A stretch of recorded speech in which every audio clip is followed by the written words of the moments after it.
국악통독 시즌 1 34일차입니다. 34일차는 열왕기상 7장부터 11장까지입니다. 솔로몬이 7년에 걸쳐서 하나님의 성전을 완성했습니다. 7장 1절에서는 솔로몬이 자기의 궁을 건축하기 시작해서 13년이 걸렸다고 말씀하고 있습니다. 성전보다는 궁이 더 큰 것이 당연합니다. 다른 시설들이 있기 때문에요. 하지만 말씀에 자기의 궁이라고 말씀하고 있고 또 그 시간이 13년 이렇게 걸린 것을 볼 때 솔로몬이 또 다른 방면으로 자신의 영광을 드러내기 위해서 열심을 내었던 그런 모습이 지금 나타나고 있습니다. 솔로몬은 또한 바로의 딸을 위한 궁을 지어줍니다. 솔로몬이 이방 여인과 결혼한 것을 상기시켜주고 있습니다. 솔로몬은 두로에서 후람을 데려오는데 후람은 노쇠를 다루는 전문 기술이 있는 사람이었습니다. 후람을 통해서 성전에 필요한 기둥과 물통, 받침대, 대야들을 만듭니다. 또한 성전 제사에 필요한 여러 놋 기구들을 제작합니다. 솔로몬은 언약궤를 성전으로 옮기는데 올바른 방법으로 옮겼고 언약궤를 지성소에 두고 나올 때 주님의 영광이 성전에 가득했다고 말씀하고 있습니다. 성전은 하나님의 영광이 임하시지 않으면 그냥 건물에 불과합니다. 우리의 삶에도 하나님께서 함께 하시지 않으면 그 인생은 아무리 화려해도 아무 의미가 없는 삶입니다. 솔로몬은 이 집은 주님께서 영원히 계실 곳이라고 주님께 아뢰고 또 백성들에게 연설할 때 이 성전을 통해서 하나님의 언약이 성취되었다고 그렇게 선언하고 있습니다. 그리고 솔로몬은 기도합니다. 하나님께서 기도를 들으실 것과 후손들을 위한 기도였습니다. 하나님은 우리의 기도를 들으시는 분이시고 그 기도를 통해서 역사하시는 분이십니다. 또한 우리도 솔로몬처럼 후손들을 위해서 기도하는 것이 우리의 책임이며 의무입니다. 종의 간구와 주님의 백성 이스라엘의 간구를 살펴보시고 부르짖을 때마다 응답해 주십시오 라고 솔로몬은 기도합니다. 솔로몬은 백성을 향해 축복하는데 우리의 마음을 주님께 기울이게 하셔서 주님께서 지시하신 그 길을 걷게 하시며 주님께서 우리 조상에게 내리신 계명과 법도와 율례를 지키게 하여 주시기 바랍니다. 그렇게 백성들을 향해서 축복하며 기도합니다. 복 있는 사람은 하나님의 율법을 주야로 묵상하는 사람이고 또 그 말씀대로 살아가는 사람입니다. 그렇게 솔로몬은 기도하고 성전을 하나님께 봉헌합니다.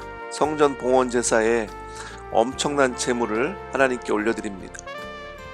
솔로몬의 꿈에 하나님께서 다시 나타나셔서 솔로몬의 기도를 들으셨다고 말씀하십니다. 솔로몬에게 말씀하시기를 다윗처럼 하나님의 말씀을 따라 살면 하나님이 그 나라를 지키시지만 하나님을 따르지 않고 하나님께 등을 돌리면 하나님도 그 땅에서 이스라엘을 끊어버리고 성전도 외면하시겠다고 경고하고 있습니다.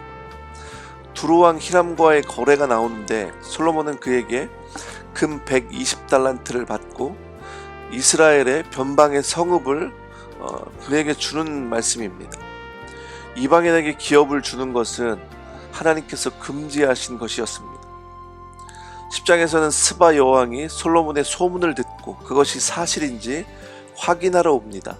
솔로몬을 만나고 난 후 또 여러 가지 질문을 하고 솔로몬이 잘 대답하고 또 솔로몬의 모든 것들을 확인하고 난 후에 스바 여왕은 고백하기를 자신이 들은 소문은 솔로몬에 대한 사실보다 반밖에 안 된다고 그렇게 얘기하고 있습니다. 10장 후반부에 솔로몬이 누리며 경험했던 부와 재산이 어떠했는지 설명을 하고 있습니다.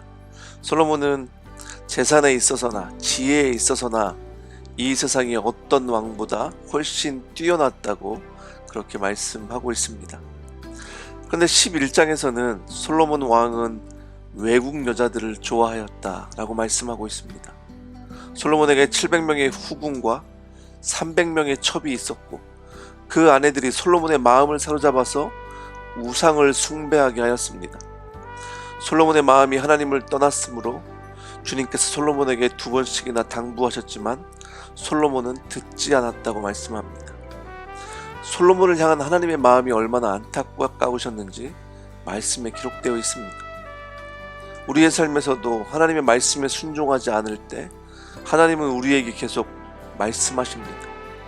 하나님은 다윗을 생각해서 그 나라가 솔로몬의 때까지는 하나지만은 아들 때에 가서는 그 나라가 나누어질 것을 말씀하십니다. 하나님께서는 에브라임 지파의 여로보암에게 선지자 아이야를 보내셔서 여로보암의 옷을 찢어서 12조각을 내고 그 10조각을 여로보암에게 줍니다. 그것은 10지파를 여로보암에게 주시겠다는 말씀이었습니다.